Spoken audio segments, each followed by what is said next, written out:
So great effort, great effort. So I'm going to call this other gentleman here. Please come, sir.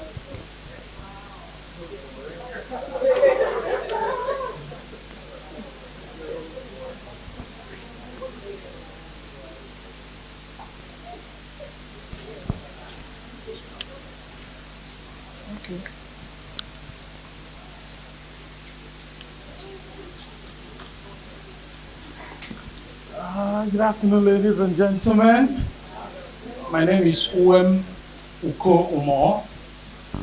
I happened to meet a very lovely lady, Mona in Segine.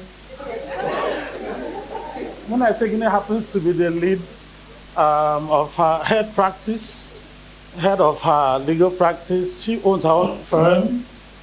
And she said to me that she picked interest in this workshop because a friend of hers has a son, or your own son, who is interested in music. So that's how she got interested, and she runs a practice that is focused on employment law, family law, and she saw it wise to also have this as part of her focus areas of practice. And we've told ourselves the future is bright. We hope to meet in the course of our practice as entertainment lawyers. Sorry, apologies to your son now. That was really brilliant. That was brilliant. Well done, well done. So I'm going to call one more person. Who wants to volunteer? Oh, sorry. I don't think. Okay, please come through.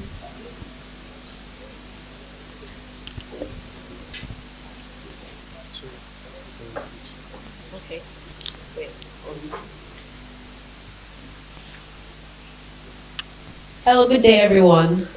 My name is Pearl, and obviously, because I always have to be first position in class, I actually met 3 people in the 10-minute session. Arguable that I did a good job knowing each and every one of them. But first of all, I met Yeye, obviously, and we're now on first name basis. So when we see ourselves outside here, she's my babe, I'm her babe, you know. But I also met. Hello. Yeah.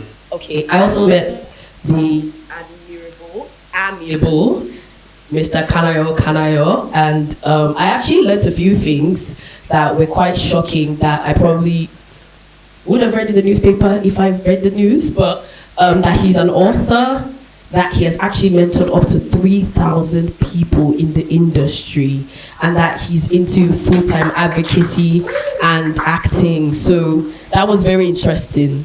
And then lastly, I met Mr. Wole Otetumbi, and we actually couldn't get past his surname because I used to think of myself like a Yoruba literary agent, but I could not interpret his surname, but now I can. Thank you very much. He's from Ondo State. Yes, and he seems to think that people from my state are Bible people are chasing him and hunting him down in his dreams. So those are the 3 people I met. Very quite interesting, and I really enjoyed that part of the session. Thank you. You're welcome.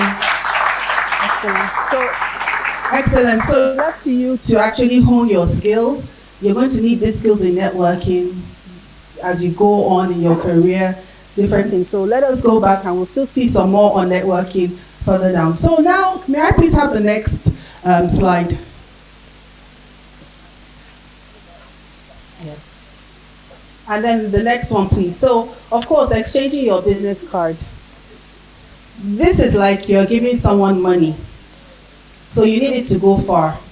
You know, when Pearl mentioned that she was speaking with Kanayo, I was also in on that conversation. And he said something that people throw this away. So imagine how much you used to print this card, and then somebody just puts it in the bin. Apart from the loss, the income loss, you know how you feel bad when you see your card that you felt was so precious to you in the bin.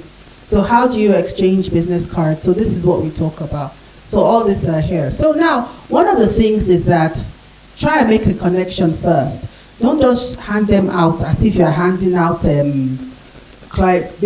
flyers. Actually make a connection, you know.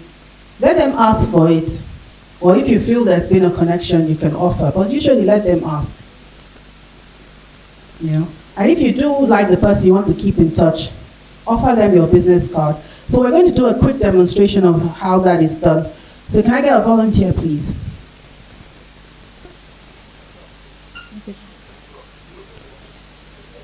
Yeah, please come.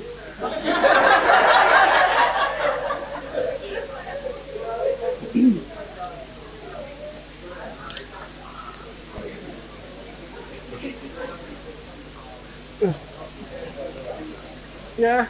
Oh, I know. Let's stand here. Thank you. So I'm going to give him.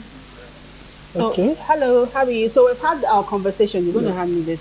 We've had our conversation. I like him. I think he's somebody that I like to keep in touch with. But you have a business card on you. Oh, yeah, sure. Okay. So, Oh, I see. Okay. All right. Oh, this is quite interesting. How long have you been doing this? say 3-4 years. Oh, 3-4 years. That's excellent. All right. Let me give you mine. Thank you. Okay. I think we'll keep in touch. Okay. But you can see, like, you know, if you look up there, it says take a few minutes to actually look at the card. it. You know, you can Okay. even ask 1 or 2 questions about it. And then, you know, read and keep it in your, do you have a card case or your pocket or something? So keep it. Not that, yeah. All right, lovely. Thank you for coming up. All right, so another thing, of course, yeah. The third one, if it's something that you really want, like, don't make promises you don't want to keep, you cannot keep. If you do promise, you know, he said we should keep in touch. So it's now on him to actually send me a message. Oh, it was lovely to have met you yesterday or the day before. I enjoyed our conversation. The next slide, please. Can you guys see that? So my daughter was meant to go to primary 6, and she had calculated that when she gets to primary 6, she'll be the head girl of the school. So I was going to print a card, Yeye Bush, mother of the head girl. No, I was really serious, so, but I don't know how she did it. She's now in GS1, so I'm not going to be the mother of the head girl. But, you know, people do all sorts of things on cards. So keep it classy, have your basic information. Nowadays, you can even have your social media on the card, your email, your social media handles. It's quite common to have those on the card, unlike before where it would have just been your telephone number or your email address. But people are now connecting through social media, so it's a good idea to have those. Next slide, please. Now, a lot of the time, there are no in-person meetings like this, or even if there are in-person meetings like this, you also have online meetings. We have some people on the Zoom that are watching in. So when it comes to online meetings, please go through this list. I believe by now all of us should have experienced some form of an online meeting. Everybody has that. We should be zoomed out by now. I think so over it by now. Yeah. And we've all seen all the memes, all the videos of the people dressed from the top down but not from the bottom. Yep. Yes, we've seen that. I've seen all kinds of things on Zoom meetings. I've seen people asking, which soup with which soup? Which soup? Which soup is there?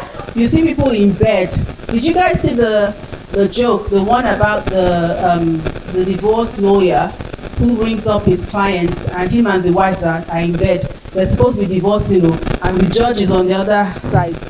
The judge has dialed in, the lawyer has dialed in, and the couple are in bed.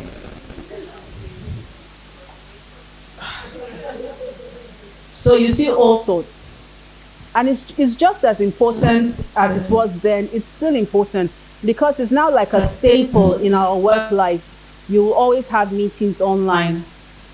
So these are the tips that you should look out for.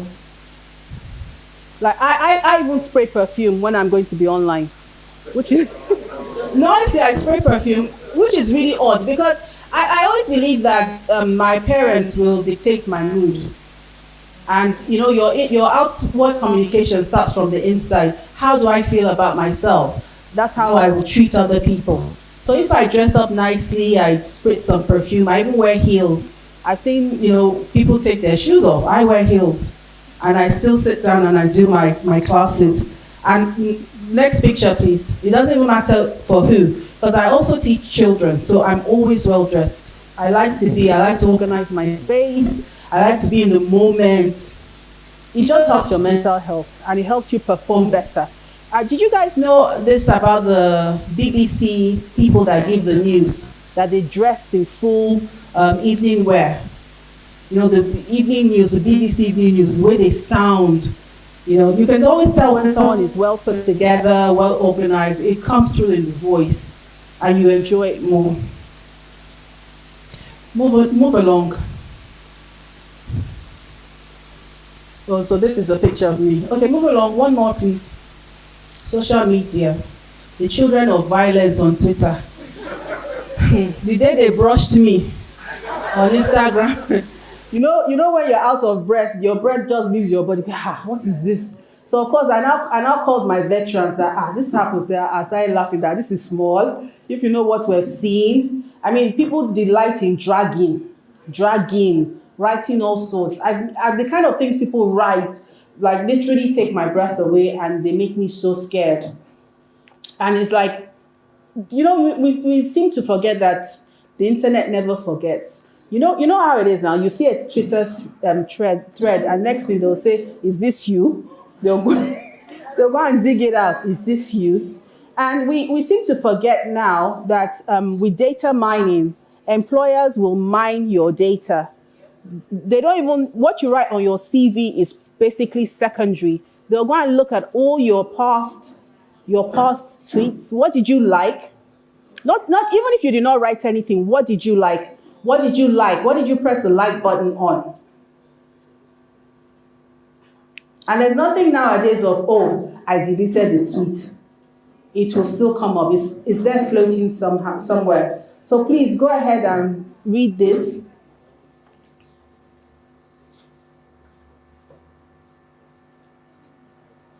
And you believe anything you see on the internet at your own peril. Everything is manipulated now. Everything can be manipulated. If I take a picture like this, nobody can see my background. I'll say, I gave this lecture at Harvard. I can even put a green screen behind me and say all sorts. That's life. So this is social media etiquette, something that we should all, be aware of. Can we get to the next slide, please? So, of course, the magic words. Please, thank you, may I, excuse me, I'm sorry. And then, of course, we have the Nigerian magic words, which are... Have you eaten? Have you eaten? What again? Nigerian magic words. Calm down. Exercise. Manage it. Manage it. Is that all? Don't worry. It is well. It is well. But the reason I included this is that a lot of us think that because we're paying for the service, we should not say thank you. I was on a recent holiday, when I was on holiday, and I happened to be in the company of some Nigerians, and the service people were doing their best to satisfy us. And they'd come and maybe pour water in the cup for the guest. And the Nigerian person will not say thank you. Or we'll talk about it, or you have a person that's serving you, and you don't even bother to find out what their name is. Because you feel, after all, you are serving me, you are the servant. So even our subordinates, you are just doing your job. Why should I say thank you? The salary I pay you is thank you enough. So it's got to be a culture of change. But then again, having said that, one of the things I've also realized is that when you're friendly or nice to a Nigerian person, the next thing, excuse me, ma, I have one problem. Can I see you? That's the next thing. Because they kind of judge that this person will be a soft touch. I'm like, with all the millions around, why is it me that I'll be the solver of your problem? But even having said that, please, people, what's that thing that they say that you can have all the money, you can be nice, you can treat me well, but how you treat people that cannot do anything for you is actually the real test of what you are, yeah, who you are. So can I have the next one, please? So even top tips, if you're networking in any occasion, be really respectful.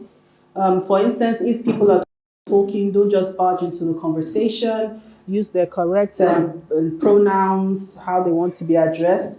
One of the things that I should have mentioned when we were talking about introductions, that the world is now very fluid. You know, before it was either male or female. Now we have them, they, their, goddess. Me, I identify as a rich person. What do you identify as? Skinny. Identify as skinny. You know, it's laughing now, but for people who, let me put it in context. About maybe a year or 2 years ago, Chimamanda was being attacked because she was transphobic.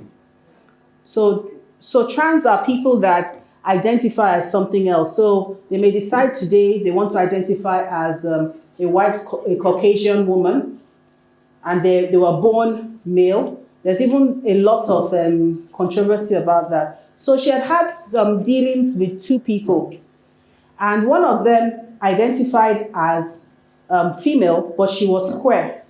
We all know what queer is, LGBT. Then the second person identified as they. So when Chimamanda was talking about it, she kept referring the person as they said, because the person was not a she or a he, but as they. They said, they did this, they did that. But at the end of the day, of course, you know, when it comes to, it's such a slippery slope that you cannot be right with them. They will cancel you out in a minute. They will cancel you out. So I will encourage everybody that's on LinkedIn. That's because LinkedIn is part of your social media. When you go on, especially because our names are not Caucasian, European names, you might want to put, after you put your first name, identify as her or him or she, you know, or him or she. Even on your Instagram, him or her or she. Or if you want to identify as they or goddess, whatever. But it's also important that you really need to be respectful of these people, because they will. I was reading Reddit yesterday on TikTok. Oh my God, that TikTok is like, you won't sleep. You're just going down the rabbit hole. And one family, he had been a boy till he was 18. He now decided to be a girl. So he's got a younger 14-year-old sister and a 12-year-old boy. And the 14-year-old sister, by accident, referred to her by his old name. You can see me too, I'm getting a bit confused. Yeah, so basically called her by the old name. Because usually when trans people change, they also change the name. They said that she choked the girl. Anyway, let me just tell you the hospital reports. Bruises on the neck, broken nose, broken eye sockets, because they're called by the wrong name. So that's a mortal injury, assault, Abby? Yes. They're pressing charges. So just imagine if you now make that mistake, they'll just tag you as transphobic, tag you as this, and you lose opportunities and lose jobs. And of course, remember your facial expression when you see somebody like that. This is not the time, ha. You know, you Nigerians are so opinionated. Next thing, let me invite you to my church. Hey, Joe. Did you guys read on Instagram about this guy that finally managed to jackpot, got to Canada, got a good job, then he asks his boss, at your age, why are you not married? Yeah, so moving on. Of course, always leave a person with a good feeling about you. You know, he said we should get in touch. So you have to stand behind your words. You know, the people that say, let's catch a drink sometime. That you meet them, say, let's do lunch or let's do dinner. For God's sake, in at least 2 days' time, call and set up the appointment. Because it's your integrity that's at stake. Why would you say it if you did not mean it? Then be calm. You know, we have a celebrity in the room. So there's no need to all be all jelly, you know. Just be calm, because I was a bit flustered when I met him. So just be calm. You know, everything will work out. And you're doing really, really well. So may I have the next slide, please? Excellent. Cocktail and dining etiquette. A lot of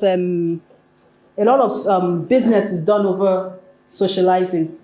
You know, all of you may have worked in the office, But it's after hours at the bars, the restaurants, that's where the real deals are struck. In the private clubs, on the golf course, that's where all the deals are. And there's something about when you wine and dine a person. It's called wining and dining for a reason, because it lubricates all the clogs and cogs that you need to get the work done. May I have the next slide, please? So, important things happen at dinner. So I put this picture there on purpose because I really, really liked it, because it kind of showed about what the Last Supper.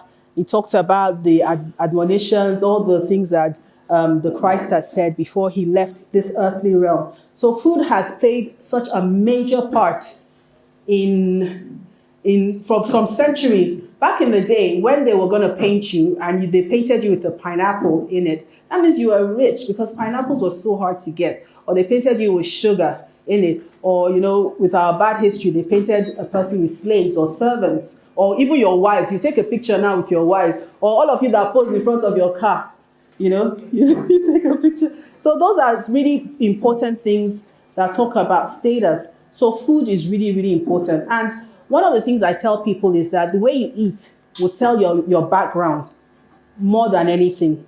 So the story time now.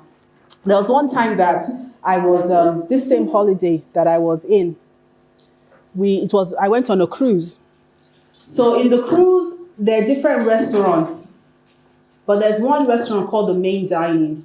When you're coming to the main dining, you're meant to wear formal wear. That means you're well-dressed, men in jackets, ties, or, traditional wear is also part of, formal wear, especially in this part of the world. So it's expected that you come really well-dressed. We got there, they said main dining was 8:30. We had also, at the time, we had all booked through one booking agent. And the booking agent, so there were about 35 of us Nigerians on that cruise. So of course, they now made sure that we all kind of sat together in the same area. So I traveled with my sister, and 8:30 on the dot, I like being on time. So 8:30 on the dot, we were already sat. And 10 minutes, the servers came to say hello to us, welcome us to the table. And I've been telling my sister that I know my Nigerian brothers and sisters, they will not come. And if they come, they will come late. My sister was like, she doesn't live in this country. She said, no, let's wait for them. She lives in the UK. Let's wait for them. I said, okay.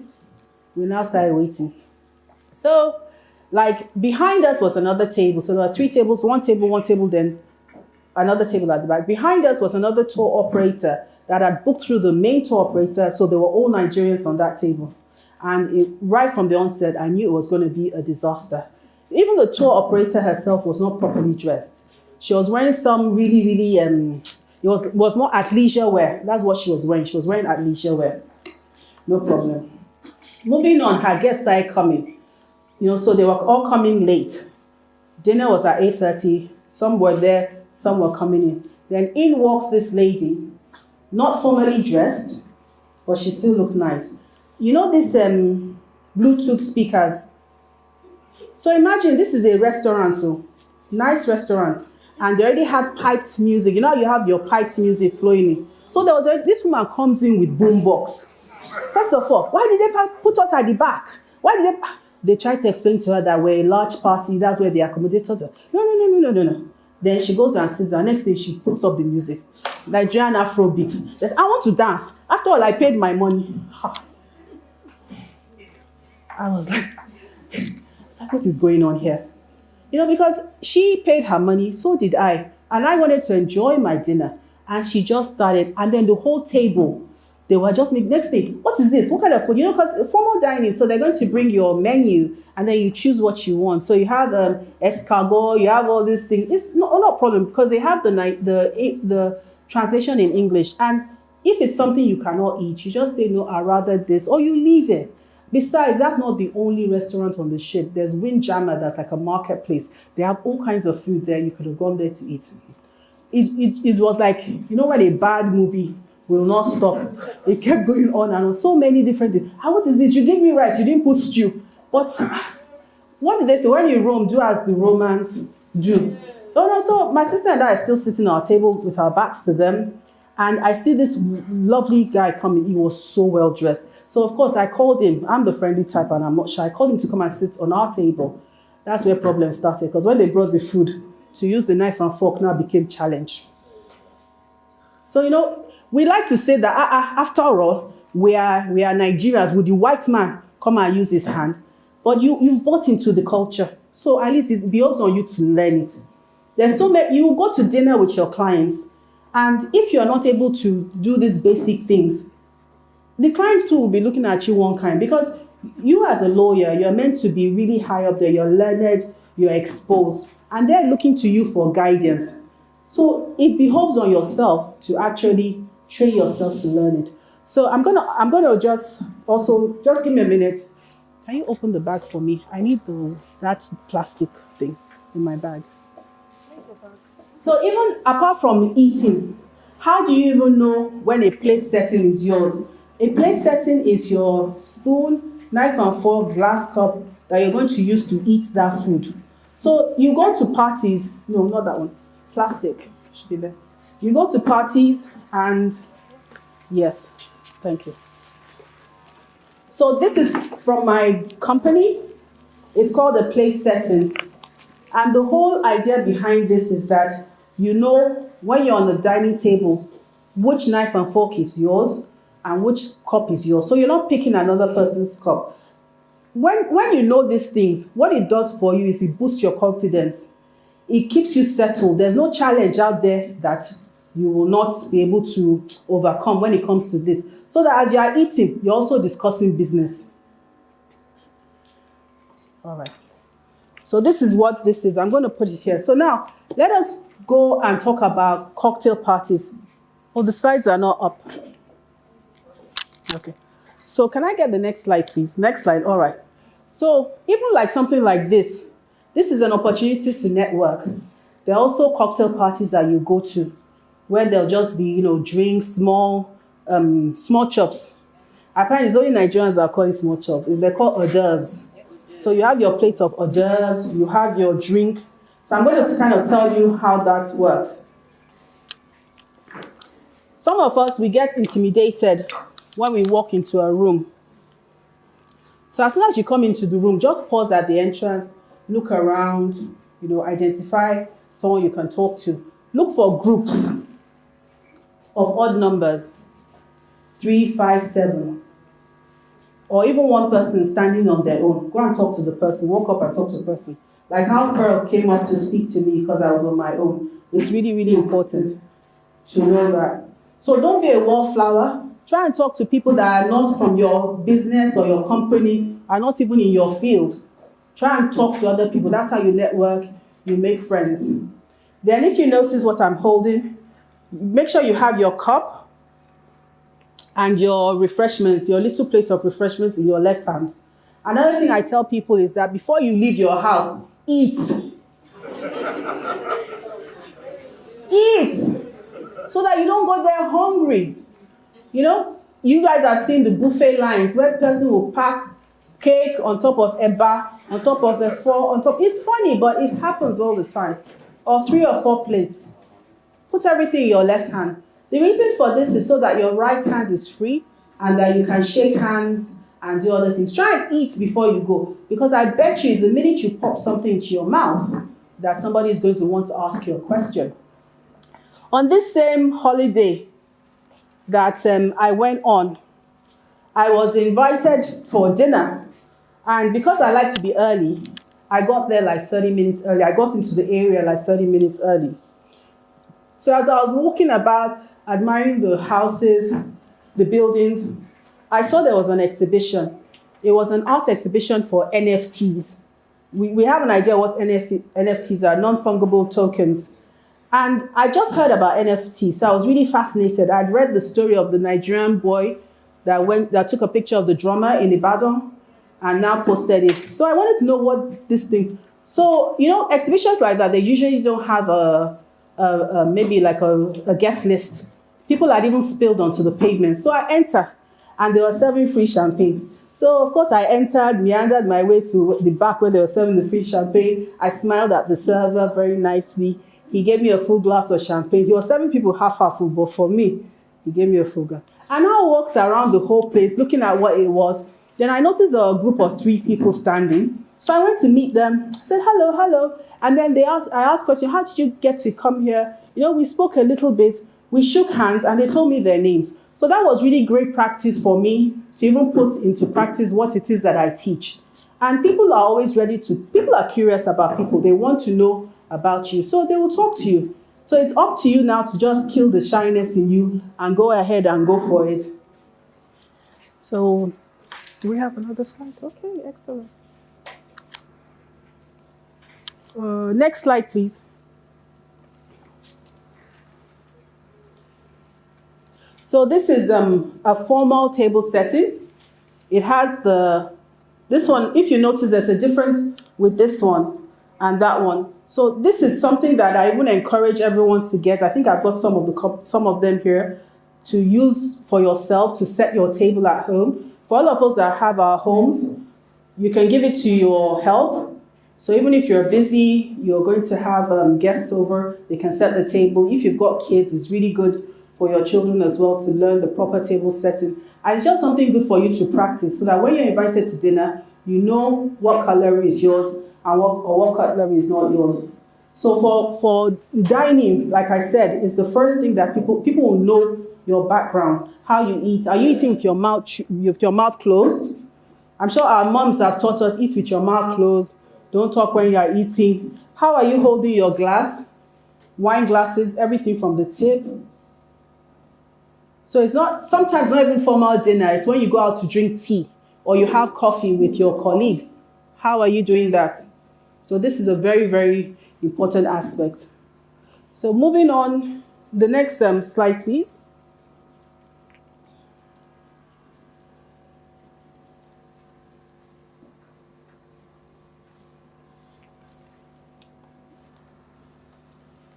Okay, so getting ahead in business.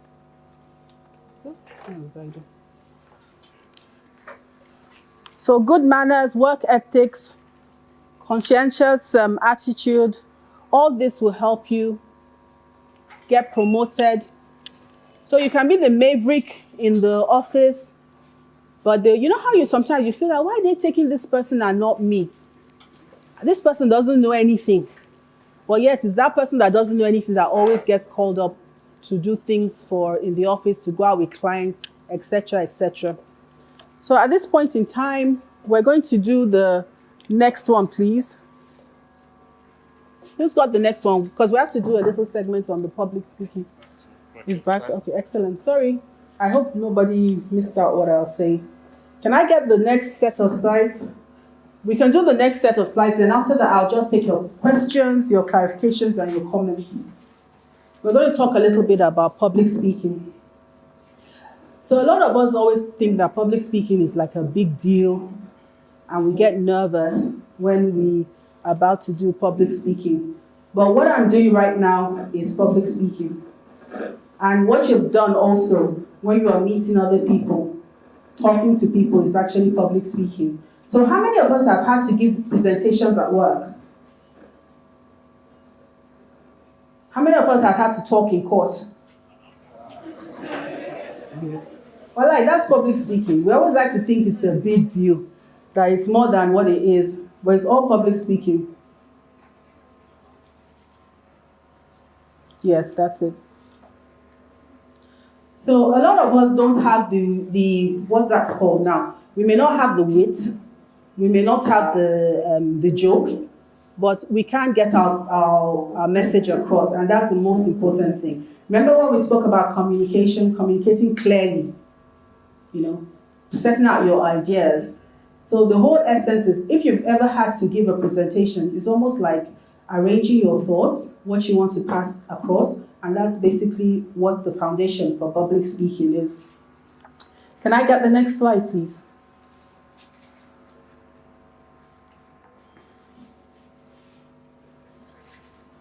Next slide, please. I'm sure we've also had, so what it is just talking in front of people. So the one that you do, that you mumble to yourself in your room, is not public speaking, but the one that you do, like I said, you speak to people, that is public speaking. So it's a live audience that is listening to you. Can I get the next slide, please? So the elements of public speaking, please press again. Go ahead, keep pressing it. So the speaker, which is you, the listener, always imagine the people you're talking to. That's like one of the important steps in public speaking. Please keep pressing it. For instance, if you were going to speak to a group of market women, you will not be using Queen's English, Abby. You'll be speaking pidgin and giving examples that are, that are close to them. Please keep pressing it. I want all the elements to come out.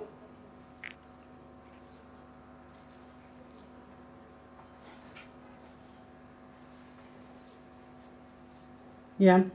So even the situation, anything that impedes the communication of the message, NEPA going, light going, microphone dying, all those are also impeding. But they're all things that you take in consideration when you're doing your public speaking. So the channel, which means the message is passed, interference, listener message. What do they want? What do you want your audience to take away with you? Remember what I said in the beginning, that etiquette is wide, but I want you to take at least a few things that you can implement immediately that will make a change. Next slide, please. Of course, feedback is the questions, comments, and even when I'm looking at you, even your body language can give me a feedback as to how you're feeling about what I'm saying. Next one, please. So the greatest orators, people with their words, they've caused wars with their words. For instance, Ukraine and Russia, words, because of words, and maybe very few actions, there's a war going on right now. We've had someone like Martin Luther King, the civil rights, because of his words. But some of you are moved by even modern day orators here. Can I have, who has moved you recently? A modern day orator that has moved you to action? Vice President Banjo. Who else? Somebody is moving people right now.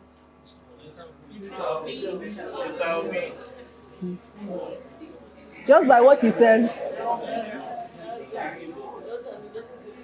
So even you've got your men of religion, you've got your actors. When there's a problem with all the people investing in maybe buying land in XYZ places, it's because some people came up and kind of advocated on their behalf, or go and buy the land there. Me, I have 5. How many of your friends are taking you through the wrong path? Just by telling you stuff. So there's so many different orators. This particular man, I think this is on the left down. His name is Les Brown. I listened to him a lot, and I really liked him. And he motivated me. Motivational speaker is not a dirty word, but at the time I discovered him, he really, really motivated me. So what you listen to matters a lot. So these are all great orators. There's something they do. Look at Hitler, caused the death of 6 million people. And he was like, but people were moved to do things. The next slide, please. So like I said, we're all good at public speaking, but we just don't know that we're doing it. Anyone that's appeared in court has been a public speaker. Anyone that's had to give a representation in church, at your office, in your child's school, you're all public speakers. I can tell you a story, maybe about many years ago. I was sent with a colleague to town, what's that thing they call them? When they call them people to come and give opinions on the government, town hall meeting. And I had a fantastic point I wanted to make. I rehearsed it all in my head that I want to ask this question. I stood up. By the time those eyes looked at me like this, my voice wobbled and I sat down. I actually whispered to my colleague, and men have this thing about them, bravado, even if they're chatting rubbish. He stood up and he said my point. And that was a turning point for me that, you need to get better. Why are you afraid? So like what I said, one of the things, just imagine who this message is for, who the audience is, and then that will help. Next one, please. Next slide, please. So be prepared Show up to give and not to take. Be generous. People respond to that. Turn nervousness into excitement. When you say, oh, I'm nervous. No, say, I am excited. I want to do this. I'm raring to go. The way you talk to yourself matters. Remember, inner communication, that's where it starts. It will go ahead and dictate what your outer communication is. So I'm excited. I want to be here. I want to give. Then be conversational. This is not the time to, in the beginning, thou art. There's some things that you say, like you use big words that people have to start looking into the dictionary to try and decipher what it is you're saying. Just be conversational. This is a friend you're talking to, and you want them to learn from you, and you also want to learn from them.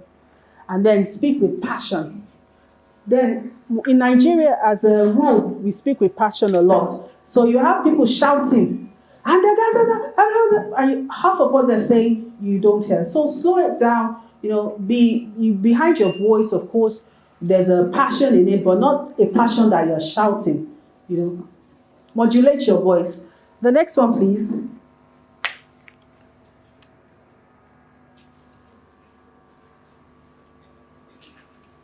So well-organized speeches have several benefits for the audience.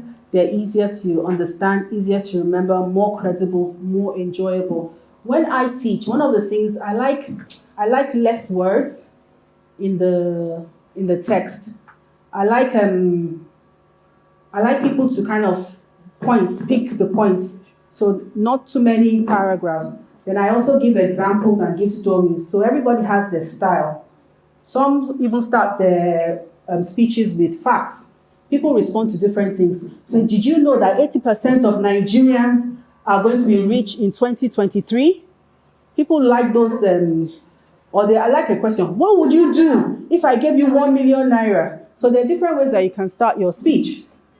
You can even start with, let me tell you about the time I did X, Y, Z, and this happened. So there are different ways that you say your story. You can start your story anyway. But it's important that, you organize it so that when you're speaking it, you can find it. Some of us may even need, if you're going to have it on paper, you could have written your speech on paper, and then you now have little places where you say, okay, talk about X, Y, Z. You are reading your speech, then you pause and you throw in a personal story. That's also another way to do it.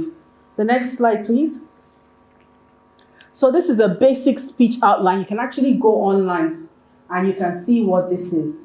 It will tell you how to start your introduction, your attention device opener. What would you say if I told you? Did you know? Then you go to the body of the speech. So you can have your story, statistics, reference, different things. Your second main point, third main point, then your conclusion of the speech. Then you can also have a final thought of your speech. So these are all on Google. You can actually go and look at it. And I'm sure all of us have written a thesis before. So it's basically that way. You start with your story, the points you want to move out, and then, of course, your final thoughts and your conclusion. So I want to thank everyone for listening to me. I'm on Instagram at mannersmatter_ng.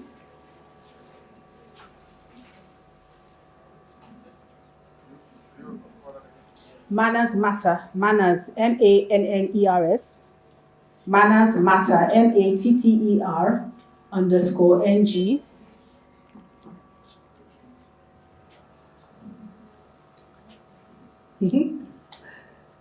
So thank you so much.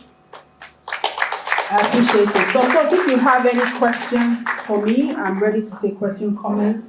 And if you don't have any questions for me, I'm even happier. Thank you so very much for listening.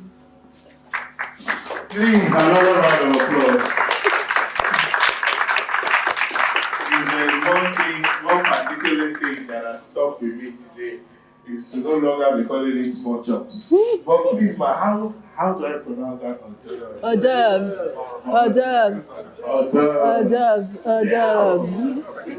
I'm sounding so posh right now, man. So guys, oh madam, please, we have a question. Okay. So this is from someone who is participating virtually. The person is like, What is the best response to someone who asks inappropriate questions?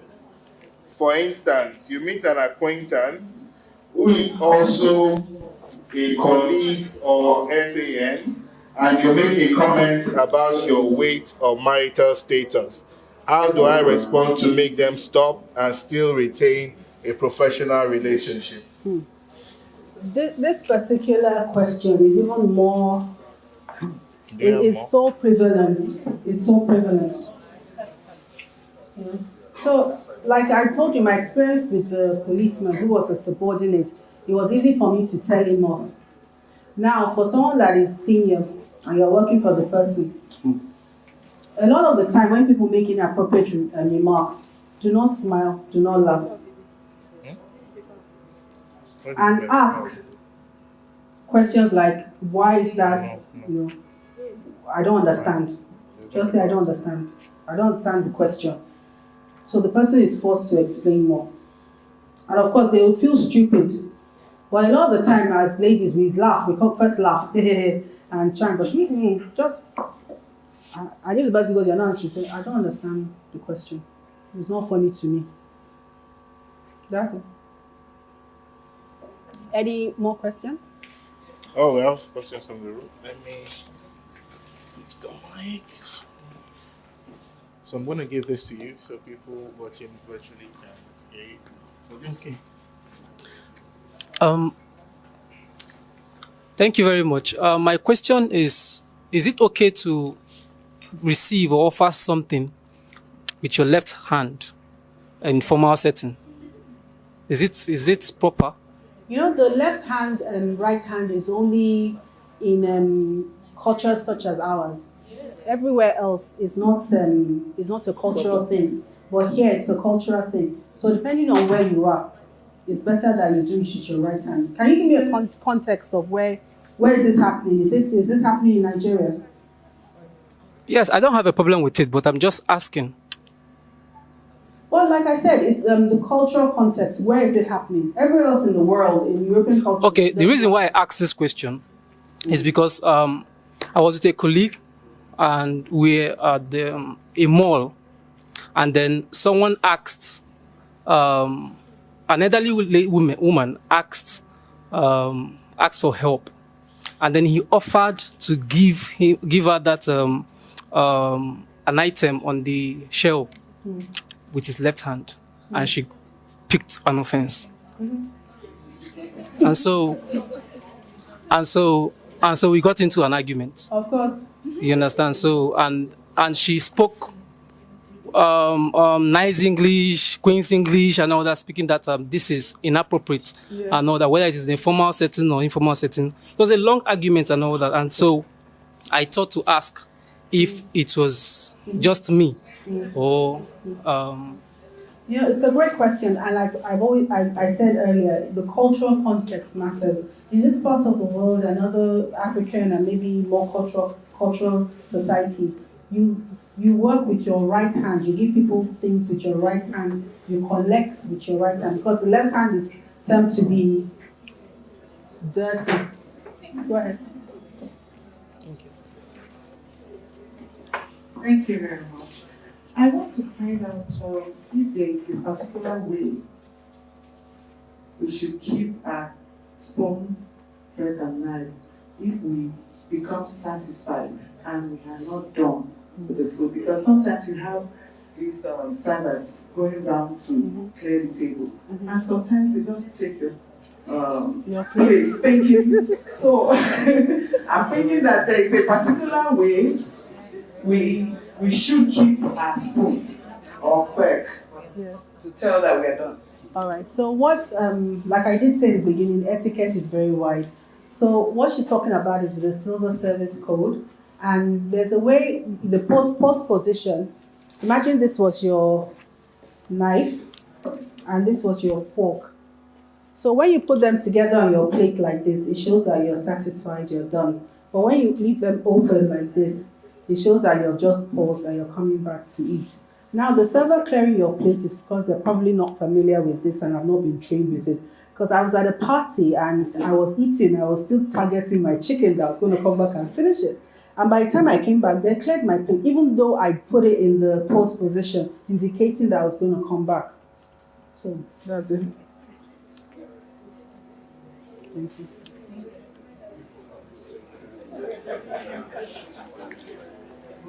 Any more questions?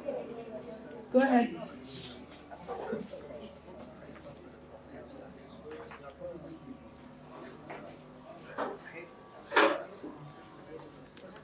So my question is actually with network.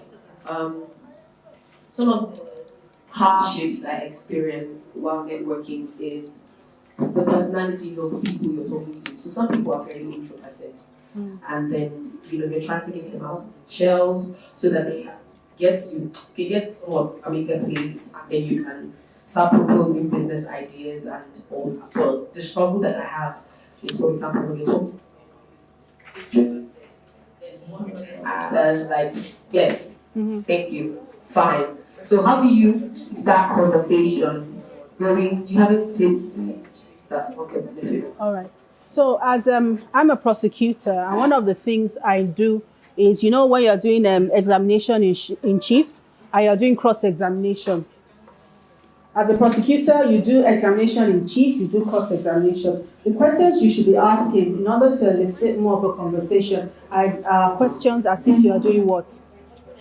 Open-ended, as if you are doing a cross-examination. So instead of saying, do you like it here? You ask, what do you like about it here? Or what do you like here? Questions that will elicit a conversation are not just one-word answers. And sometimes people just don't want to talk to you. They don't want to talk to you. So that's what I also say, that if people don't want to talk to you or the conversation is over, leave the person feeling pleasant about you. So you can say, well, I did enjoy that. Oh, it was lovely talking to you. Oh, thank you for talking to me. I'm going to move on, to talk to somebody else. That's it. Any more questions? Go ahead.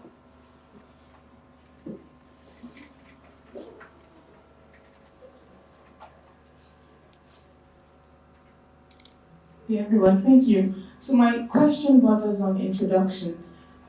Using the format you explained, the PATA format, the first thing you said we should say the passion.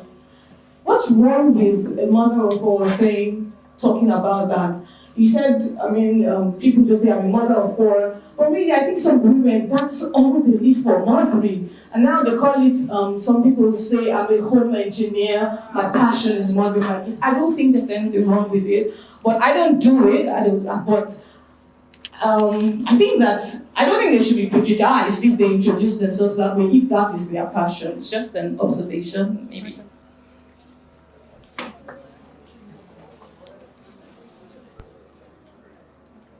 Thank you for that, and that's a great observation. There's some people that is their passion.